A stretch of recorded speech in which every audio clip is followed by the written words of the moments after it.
Hello and welcome back to The Reveal. I'm so glad you could be with me right now. I wanted to talk to you for a moment about how to study the Bible.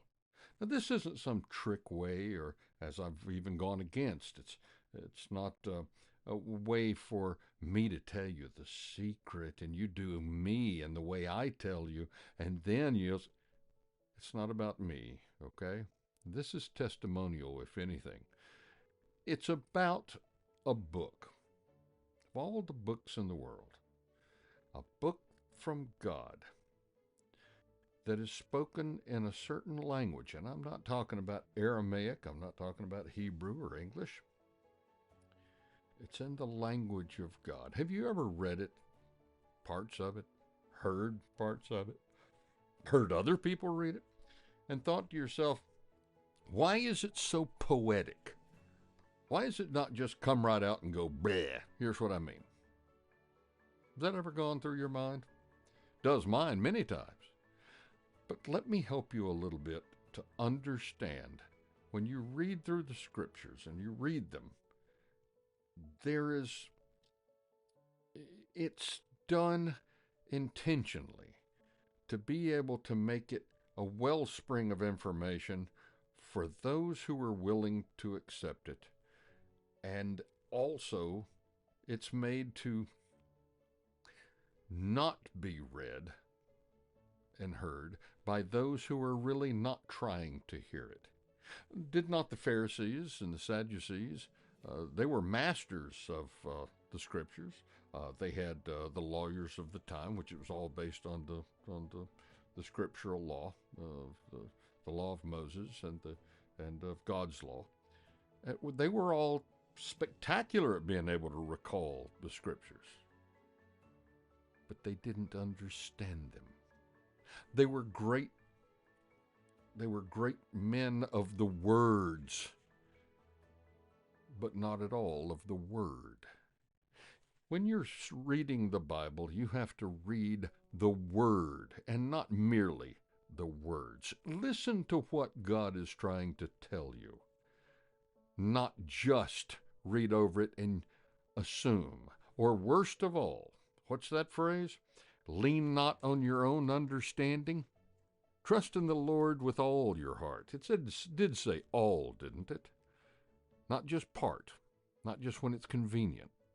Trust in the Lord with all your heart and lean not on your own understanding. In all your ways acknowledge him, and he will make your path straight.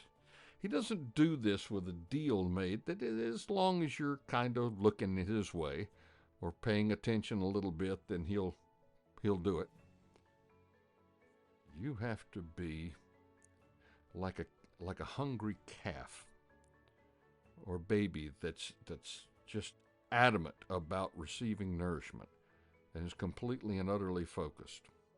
Let me share something else with you. You know the scripture left and right.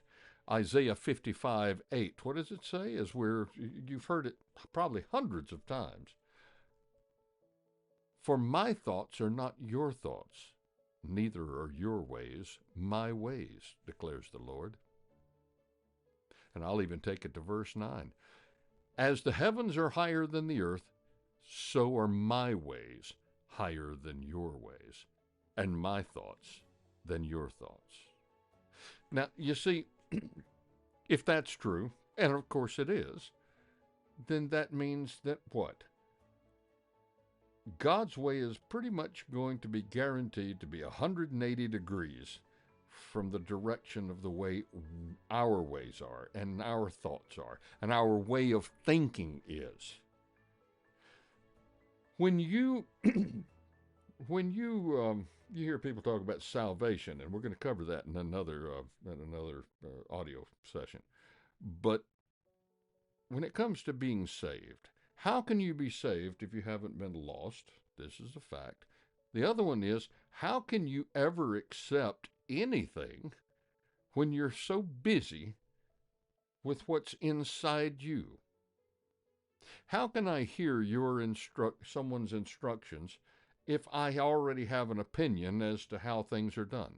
That's what so many people do. They go through the scriptures trying to find what will confirm their own ideas, their own assumptions, their own wants and evil desires, if I may put it so bold. You can't do it. The only way for you to accept something is to give up the way you think, isn't it? In fact, didn't Jesus say, didn't the Pharisees and Sadducees approach Christ and say, say, Rabbi, which was condescending as can be, why are you here with all of these sinners? The lowlifes, the dredges of society. And what did he say? For surely they shall enter the gates of, they shall enter heaven before you do. Now, I'm going to paraphrase here just a moment, but for they don't know the truth, but when they hear it, they accept it in full and drink it up. Where you will not give up your lie in order to accept the truth.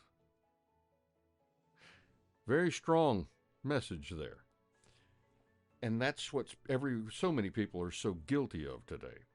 When you read the scriptures, don't try making it meet something that you want or having an assumption. All of that's out. Pray and give constant attention. This is a conversation between you and God. And trust me, He's reading you while you're reading it. Like I said, isn't it amazing, and I've told you before, isn't it confirmed? He said, you will seek me and find me when you seek me with all your heart. That's Jeremiah 29:13, by the way. And he reconfirmed it again when he said in Jeremiah 33:3, ironic, isn't it? Call to me, and I will answer you and tell you great and unsearchable things you do not know. Unsearchable. You won't be able to go on your own and find them, but I shall reveal them to you, is basically what he's saying here. But only when you come with all your heart, not part of it, not 55%, not 85%, not 90%, but 10% you're thinking about when you're going to pick up the kids, with all your heart and with all your ways given up so that you can accept it. Didn't he say that I speak in parables? Not so that it makes it easier to understand. So many people think that. But what did he say? For I speak in parables so that those without eyes to see and without ears to hear will not be able to understand. It's to divide. Didn't he say that also? For I did not come to bring peace, but division. That's the purpose behind the word and the way it's written. Now, I'm going to throw in here another couple of guidelines, I'm going to call them, in reading the scriptures, okay, that go along with this. Has anything that God has ever said, in the history through the scriptures and beyond, ever come true? Has anything that the Father has ever said would come true, has it ever once come true? Yes. In fact, flawlessly and every time. Everything that he's ever said would come true has always come true exactly the way that he foretold it and said that it would come true. Now here's part B of that. Has anything that God has said, anything the Father has told us would come true, ever once in the history of mankind come true the way that mankind thought it was going to come true? Not once, has it? Not one time in the history of man has God said this would come true or this would take place, and it come true the way that mankind thought it was going to. I'm not talking about where God talks to his prophet tells people, and then it happens, and of course he knew it was going to happen. I'm not talking about that. I'm talking about the people, by and large, the way they think it's going to happen. And if that's the case, which it is, then you can guarantee that anything that God says, we have to listen to it with his ears and his mind and his heart by giving ours to him. We can't hear it. We can't get the message while we're holding on to our little way of thinking. Makes sense, doesn't it? These are the things that separate our finding, as people talking about, I found Christ, I found God. How did you find him? He was always there. He was just waiting for you to give up yourself. It said many times over. What does he say? To deny yourself. You first have to deny yourself in order to accept him, in order to hear him, in order to take instruction and know the truth. Why would he give us the truth? Even one thing, when we're so busy talking about what we want and the way we think and the way we want things to be. Isn't that what the Hebrews did in the desert that condemned them? Brothers and sisters, thank you so much for this time.